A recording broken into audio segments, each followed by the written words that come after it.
It was an ordinary day at the department store when I first noticed the little girl, tears streaming down her cheeks, standing alone in the crowded aisle. She was nervously gripping the edge of her skirt, her eyes darting around, clearly lost. My heart immediately went out to her as I approached cautiously. "What's wrong, sweetheart?" I asked gently, trying not to startle her. She looked up at me, her small face etched with worry, but softened when I smiled. "I'm Emma," she replied hesitantly. "I came with my dad, but I can't find him."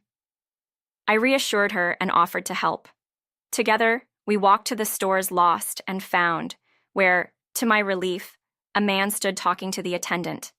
As soon as Emma saw him, she squealed, "Daddy!" The man, who I later learned was named Liam, rushed over to scoop his daughter up into a tight hug, apologizing profusely for losing track of her. I thought that was the end of it, but in that moment, Liam looked up at me and invited me to coffee as a thank you.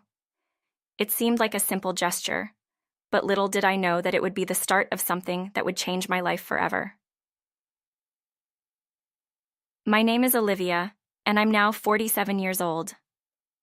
Looking back, I realized that meeting Liam and Emma that day set the course for my future in ways I never could have predicted. After that initial coffee, Liam and I began seeing each other more regularly. He was a single father, raising Emma on his own after his wife had passed away shortly after giving birth. At first, I was hesitant about entering a relationship with someone who had so much emotional baggage, but Emma's sweetness and Liam's gentle nature slowly drew me in. My parents were skeptical at first, concerned that I was taking on too much by getting involved with a man who had a child.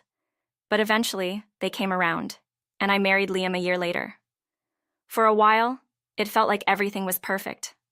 I loved Emma as if she were my own daughter, and Liam seemed like the perfect husband, kind, caring, and attentive. But as time went on, cracks began to form in the seemingly perfect facade of our marriage. Liam's kindness, which had drawn me to him, started to fade, replaced by something much colder, much darker. It wasn't an overnight change. At first, I barely noticed it. Liam's small criticisms seemed harmless, just the usual frustrations of life. But over time, those small remarks turned into constant complaints. "Is dinner ready? Why isn't the house clean? You're not doing enough for Emma." His tone became more demanding, more dismissive, as if I was no longer his wife but his servant. I tried to brush it off, convincing myself that it was just stress or work that was making him act this way. But the more I excused his behavior, the worse it became. He started drinking heavily, coming home late with the scent of alcohol and expensive cologne lingering on his clothes. When I asked him where he'd been, his answers were vague and evasive. The man who had once been so gentle and attentive had turned into someone I barely recognized.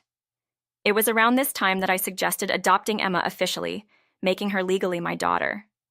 But Liam shot down the idea immediately, saying it was unnecessary and too much of a hassle. That was when I knew something was deeply wrong. The man I had fallen in love with was slipping away, and I was powerless to stop it. As the years passed, things only got worse. Liam no longer treated me like his partner. I was nothing more than the housekeeper in his eyes. "Make sure dinner's on the table when I get home," he'd bark at me, without so much as a thank you or even a smile. His demands became constant, and no matter how much I did, it was never enough.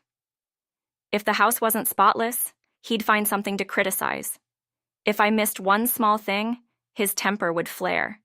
And it wasn't just household chores. He even expected me to manage his personal affairs, like setting his alarm and laying out his clothes. It was humiliating. Meanwhile, I was also the one shouldering most of the financial burden. Liam's drinking and spending habits left little room for him to contribute to our expenses, and I had to cover the bills to keep our household running. Every day felt like a losing battle, and I didn't know how much longer I could take it. But no matter how bad things got, there was one bright spot in my life: Emma. Even as Liam grew more distant and hostile, Emma remained my anchor, the one thing that made it all worth enduring. Emma had grown into a smart and compassionate young woman, and despite the tension at home, she was always there for me.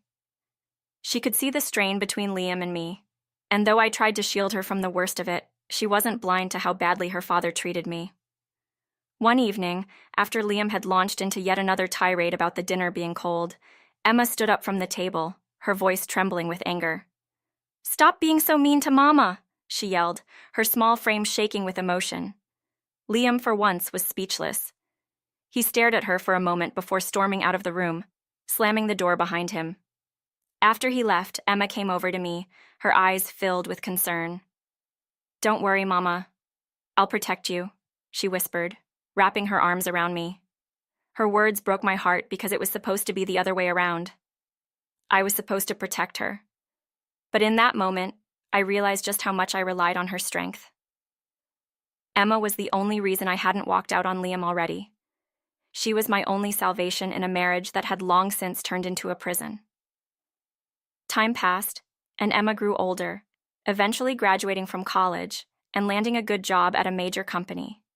She could have moved out, started her own life, but she chose to stay with me. "I'm worried about you, Mama," she said, when I asked why she hadn't moved into her own place yet. Part of me was relieved to have her there, but another part of me felt guilty.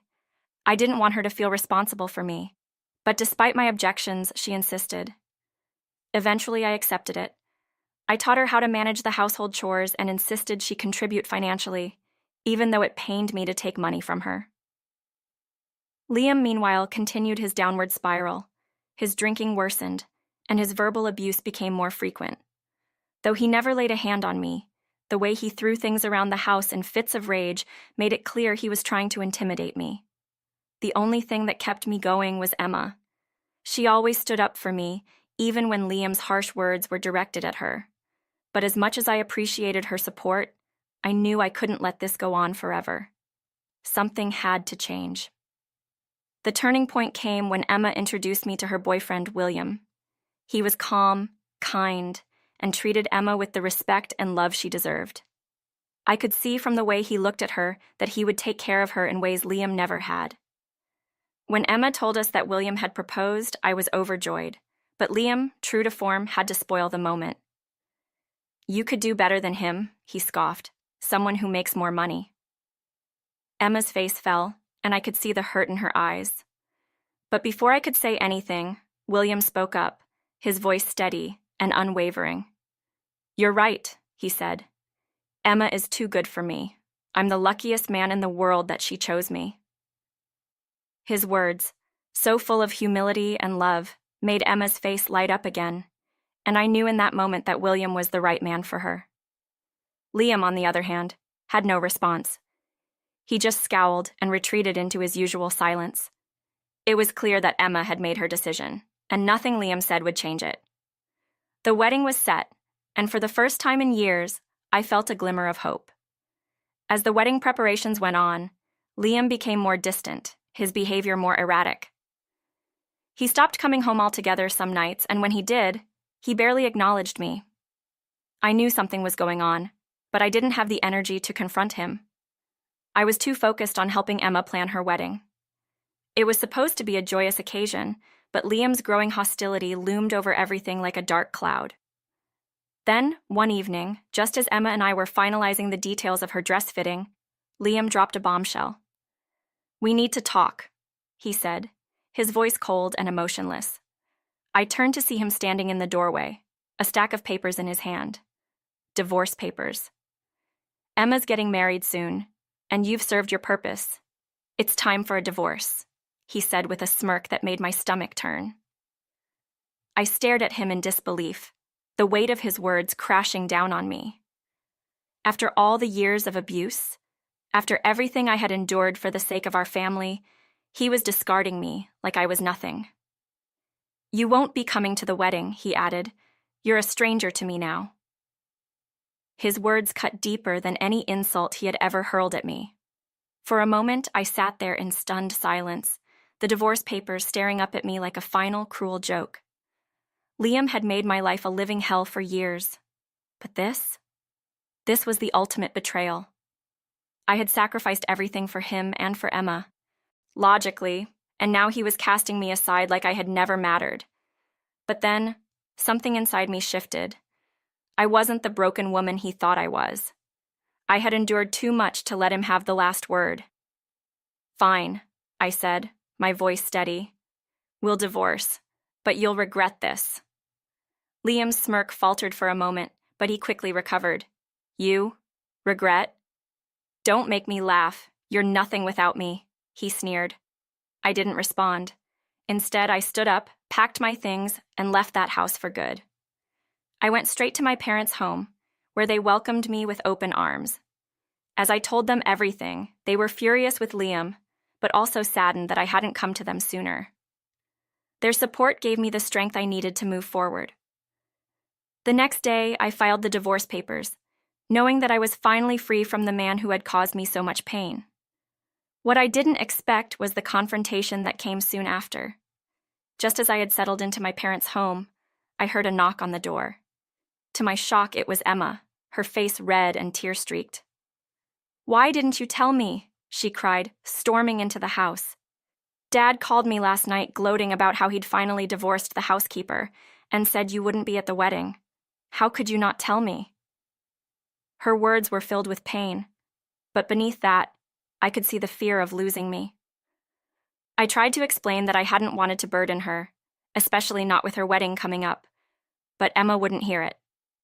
"You're my mother, no matter what," she said, her voice shaking with emotion. "I want you at the wedding. I don't care what Dad says." Her determination took me by surprise, but more than that, it filled me with a sense of belonging I hadn't felt in years. Emma didn't see me as a stranger, or just her father's wife. She saw me as her mother in every way that mattered. In that moment, I knew that no matter what happened with Liam, I still had my daughter, and that was all I needed. The day of Emma's wedding finally arrived, and true to her word, Liam was nowhere to be found. Emma had made it clear that he wasn't welcome, not after everything he had put us through. As I stood by her side, watching her marry William, I couldn't help but feel an overwhelming sense of pride. Emma looked radiant in her wedding dress, her happiness shining brighter than I had ever seen before. All the years of pain, all the sacrifices I had made, suddenly seemed worth it. I had raised a strong, compassionate woman who knew her worth and wasn't afraid to stand up for herself. After the ceremony, Emma and William asked if I would move in with them, into their new home. As tempting as the offer was, I declined. "You two need to start your life together," I told them with a smile, "but I'll be nearby and I'll always be here if you need me." They understood, and though I was sad to let her go, I knew it was the right decision. Emma deserved a fresh start, free from the shadows of the past. And so did I.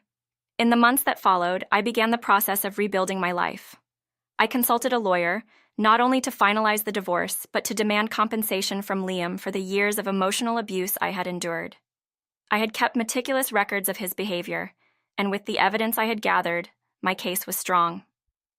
I also learned that I could still pursue the possibility of legally adopting Emma, even though Liam and I were no longer together. It wasn't about the paperwork. It was about solidifying the bond that had grown between us over the years. Emma had always been my daughter in my heart, and I wanted to make that official. As I sat in my new apartment, not far from Emma and William's home, I felt a sense of peace I hadn't known in years. The fear and anxiety that had once consumed me were gone, replaced by hope and a quiet strength. I had lost a husband, but I had gained something far more valuable: a daughter, a family, and the knowledge that I was stronger than I had ever realized. And for the first time in a long time, I felt